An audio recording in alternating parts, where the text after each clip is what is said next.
All right, welcome back under the hood here. We got a couple of functional tests to do on page number 8, engine compartment. We want to verify that these following systems are working: the brake system, the cooling system, the ignition and the fuel system.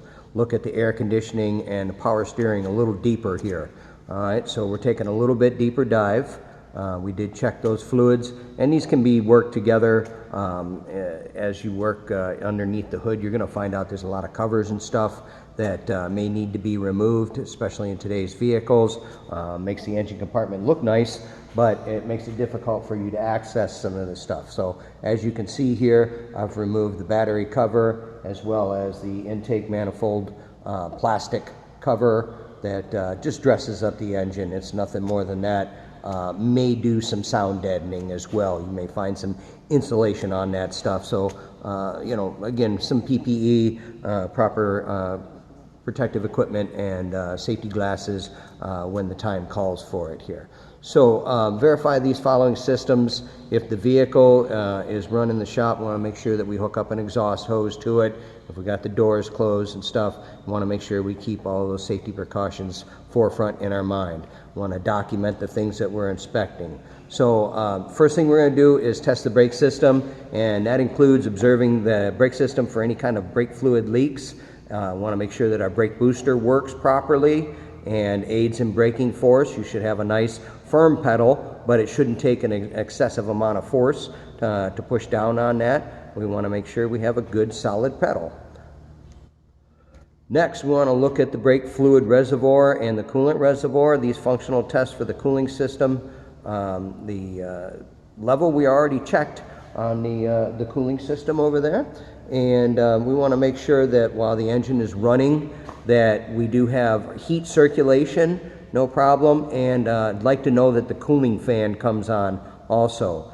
That's going to indicate to me that the thermostat opens and the vehicle is circulating coolant throughout the engine and out to the radiator where the fan is blowing across during stop and go traffic. That's going to help remove and dissipate the heat from the engine and out to the atmosphere.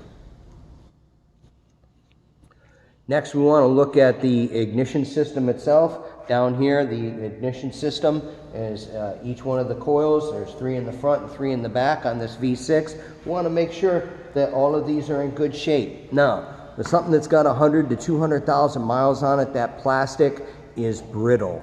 Be gentle. Be careful. Don't try to break it. Just make sure everything's plugged in and proper.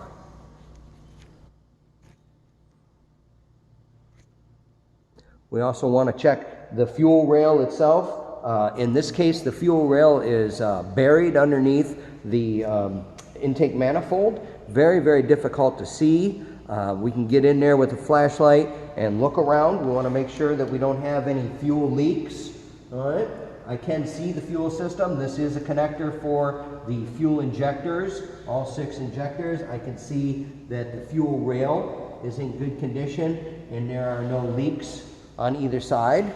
All right, so those are in good shape as well. Moving on to page number 8, page number 9.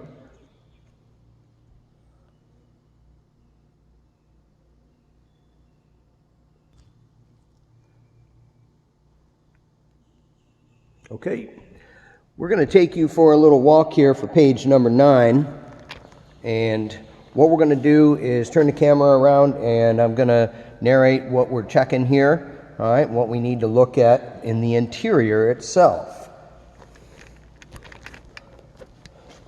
So what we're going to look for is the interior lights are working properly, all right, the adjustable driver's seat. We want to make sure that the seat adjusts properly. All right, up and down. Does it have a seat heater? Does that work? All right, back and forth. We want to check the seat belts themselves. All right, seat belts work. We also want to check the visors. We want to check the passenger seat itself. All right, if it has heated seats on the passenger seat or cooled seats, you want to double check that. You also want to check the second row of seats. You want to look at all the seat belts in there and make sure that they buckle. Make sure that they operate properly, no dirt or anything to indicate any kind of wear and tear, any kind of frays on the seat belts themselves. Look at the mechanisms.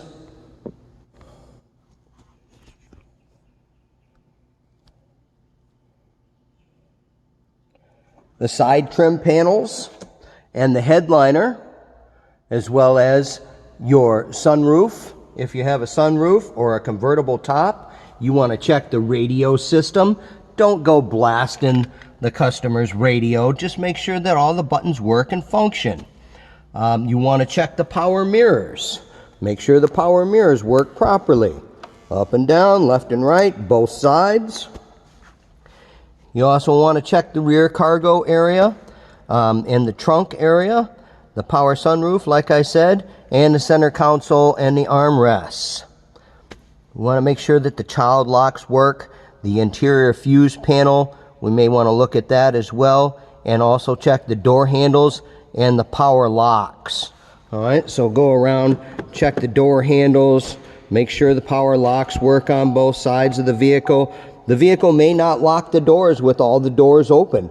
I got all the doors open on this vehicle. All right, we're going to hit the trunk button, and we're going to come back to the back of the vehicle, double check the trunk, make sure that it lights up, make sure that the trunk is all secure. They may have stuff in there. Again, customers' items are not your items. Be respectful. All right, the trunk should close well. And that'll do it for our interior check.